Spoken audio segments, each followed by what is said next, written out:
Hi. My name is Helena. I have been through a lot of turmoil in the last couple months in particular. We don't care. Okay. Well, we care in the sense that turmoil is a wonderful thing. Contrast that really lets you know what you don't want, causes a clarification of what you do want. And as that clarification keeps coming and getting clearer, but you can't maintain your alignment with it, and it's normal that you wouldn't be able to, two things happen. You keep moving into higher flying spaces. In other words, your inner being, who you really are, moves into those higher flying places, but you usually don't move along with it. So the gap between who you're allowing yourself to be and who you really are gets wider and wider, and you feel worse and worse. That's why you would use a word like turmoil. Now, we've cut you off fairly early here because we just want to ask the question, okay, do you want that momentum to continue? No. So as you use the word turmoil on this emotional scale where clarity and love and appreciation and passion and joy and happy and fun are up there in that high-flying place, and despair and fear are in the lowest of places, and some of everything in between, what emotional description would you use to describe the disc that it feels like you've been on for a while? Despair. Fair enough. So do you understand what we meant about momentum? Mm-hmm. So does it hurt your feelings? We don't want it to. When we say to you, every bit of conversation we have about whatever's going on that has produced that feeling of despair is just going to keep that momentum going, make that point of attraction stronger, and nothing can change. Isn't that interesting? It's like, first of all, it sucks because you want to talk about it, because it feels like in order to get to a solution, maybe it's worth talking about the problem, but it isn't. Then next we would say, can you talk about the solution that you're looking for, or is it too big of a jump? It usually is.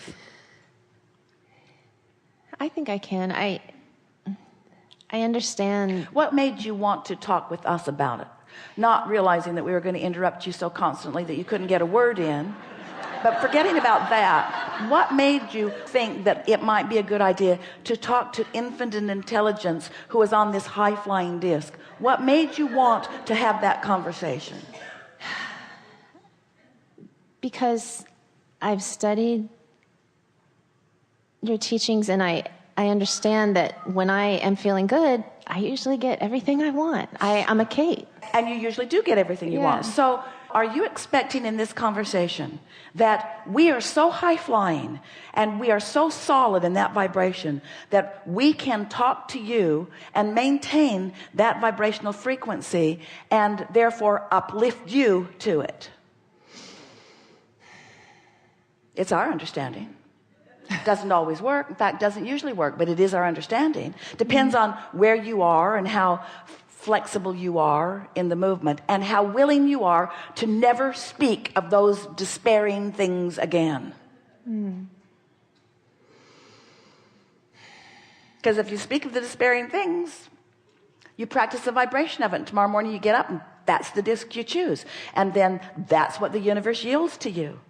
And then you get up the next morning and that's the disc you choose, and that's what the universe yields to you, until you proclaim, as all humans do, this is reality, this is just the way that it is.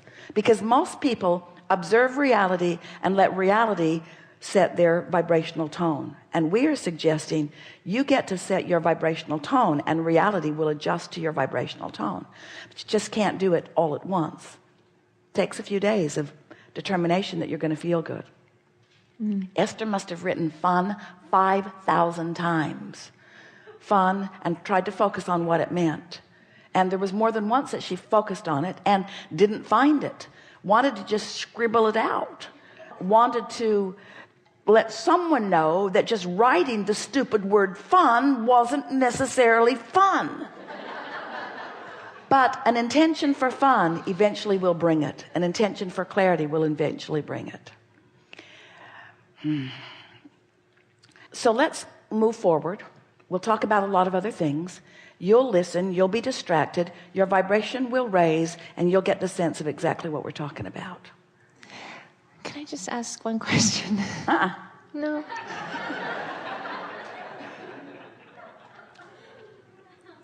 That was sort of fun.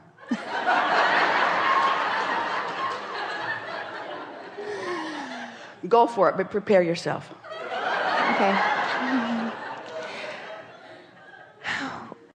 When you're having trouble then making a choice in your life, Then you're making it too soon.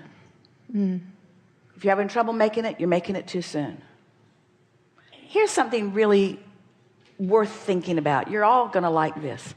So do you get the sense of your point of attraction? And you get the sense of however you're feeling is the momentum you've got going, and that's what law of attraction is yielding to you. You're just gathering it up. So when you've got this momentum going and it's not something that is wanted, there's just not enough action in the world to compensate for the vibration, for the energy, for the momentum that you have going. You just can't offer enough action to compensate for it. So it's all about the vibration.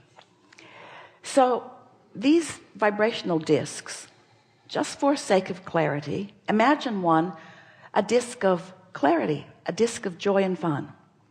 Esther's been trying to think what's on that high-flying disc, and it feels like clarity. It feels like satisfaction. It feels like love and appreciation. It feels like joy. And then there's the one of frustration. That's obvious.